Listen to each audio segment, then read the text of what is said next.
Rise and shine, Mr. Freeman. Rise and shine. A lot of people will probably say that Half-Life 2 is better than Half-Life 1.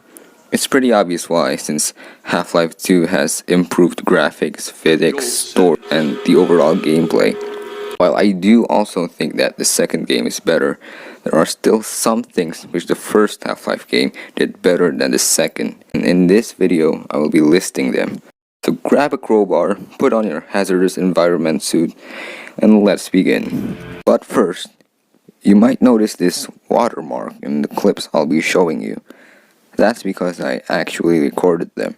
If you stuck around the channel, then you'd find some gameplay footage, but those aren't really mine. The reason why is not because I'm too lazy to record or anything. It's because my laptop is too much of a potato to properly screen record.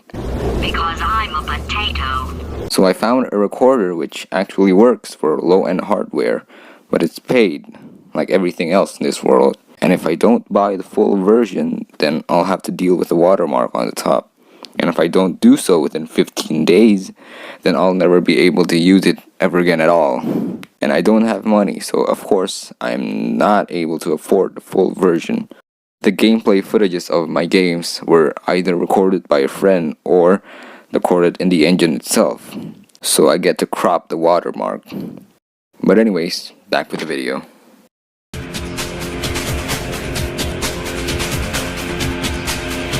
Half-Life 1 gives you more freedom on what you want to do with the NPCs. You can be nice to your allies and keep all of them alive, or just smack them with a crowbar for some ammo.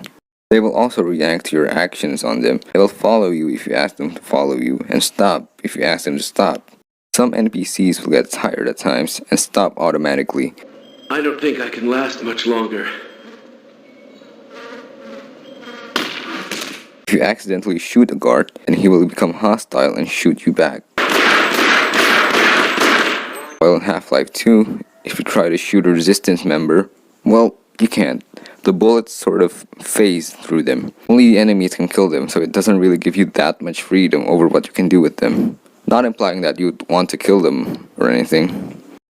There's this mechanic where you can tell them to go somewhere and secure that area, but you can't stop them. Sometimes they get in the way in small spaces and they take a while to move, so it's pretty annoying at times. I understand that you are not supposed to kill them because they are characters that are crucial to the story, but they could have added this assignment termination screen if you accidentally or intentionally get them killed.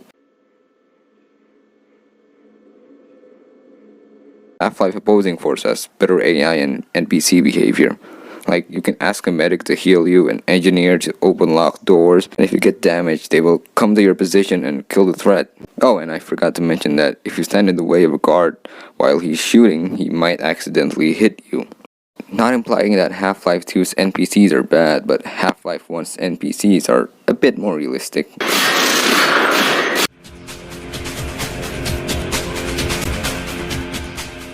Half-Life 1 has a huge amount of arsenal. In Half-Life 2, you get 5 weapon slots, and each slot contains a maximum of 2 weapons. In Half-Life 1, you get 5 weapon slots, but each slot can carry up to 4 weapons. Half-Life 2's weapons are mostly generic weapons that every shooter has, while Half-Life 1 has all those guns and some which doesn't appear in any other game. You got the Tau cannon, glue-on gun, trip mines, C4, and you can even use the Grunt's hand and these little guys as weapons. I guess Half-Life 2's inventory somewhat makes more sense since Gordon carries less weapons, but Half-Life 1 has a lot more weapon variety. I'm not even mentioning Half-Life Opposing Force here, which has 7 weapon slots, and they're new weapons which Gordon never used. And also, every gun in Half-Life 1 has a primary and secondary fire method. All of them, even the rocket launcher and Tau cannon. And yes, most of the weapons in Half-Life 2 also has 2 fire methods, but not for the pistol and rocket launcher.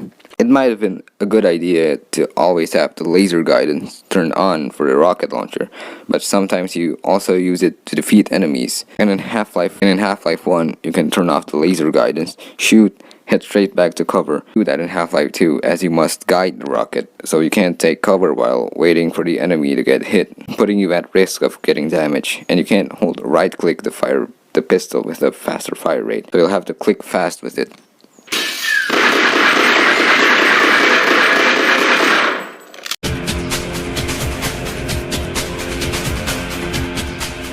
Half-Life 1, without a doubt, has a far larger variety of enemies than the second game.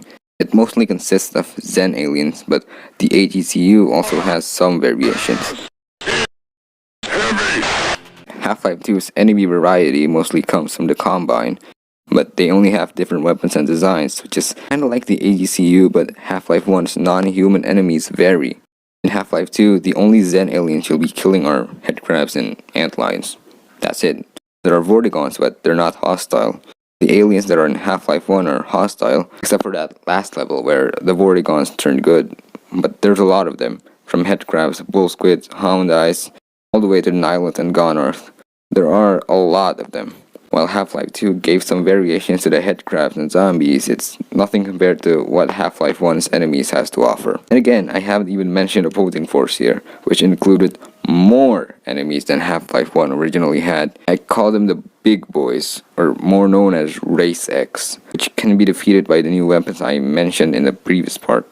Speaking of which, in Half-Life 2, enemies like the gunships and striders can only be defeated using the rocket launcher, which makes sense since they're gigantic targets. But Half-Life 1 lets you kill any enemy with any weapon, except the Gargantuar. You ran out of rockets, but you have to destroy this tank? Don't worry, you can use regular guns. Ran out of ammo for those too? Better hop on top of it and smack with your crowbar. Automatic. Well, don't want to waste your precious rockets at this helicopter? Then just use anything else, it'll still blow up. You want to kill the Nihilant in a cooler way? Sure f***ing thing.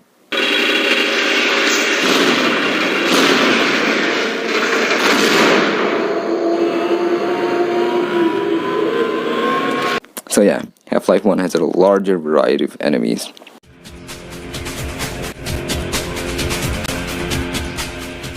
Half-Life 2 is arguably easier than the first game. Now, this point is probably subjective, since some people like games to be hard, while some people like games to be easy.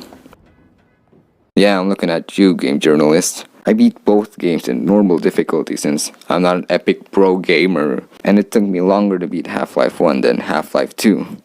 Enemies are stronger in the first game than in the second. In Half-Life 2, you can kill a headcrab with only one swing of a crowbar, but in Half-Life 1, it takes two. Regular AGCU soldiers are probably a lot stronger than the Combine too. Combine soldiers usually die in 1 or 2 shotgun shells, but the AGCU can take like 2 shells in the face and still be fine. There are points in Half-Life 1 where I kept on reloading a save because I kept dying. Enemies are tough and they come in packs. I never experienced that level of being stuck in a game in Half-Life 2. Well, there is this one time with the Striders in a building. I kept dying at that part, but that was supposed to be some sort of a boss battle, while I got stuck in a regular enemy confrontation in Half-Life 1. And don't even get me started on the assassins. They are a lot tougher than any assassins Ubisoft ever created. And finally, something that Half-Life 1 did much better than Half-Life 2 could ever did, the crowbar. Yeah, sure, you got the Half-Life 2 crowbar, which is able to break stuff with 1 or 2 hits, applies force to ragdolls and whatnot. But let me ask you this, can it disintegrate corpses? Bam! Where did it go? I have not a single clue. Okay, that last part was a joke. There's only 4 things that I found Half-Life 1 did better than its sequel. So the title saying 5 is probably clickbait.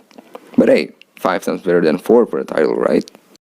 But anyways, that's gonna be all for this video. I hope you will find it somewhat enjoyable. Thank you for watching, and I'll see you next time. Adios.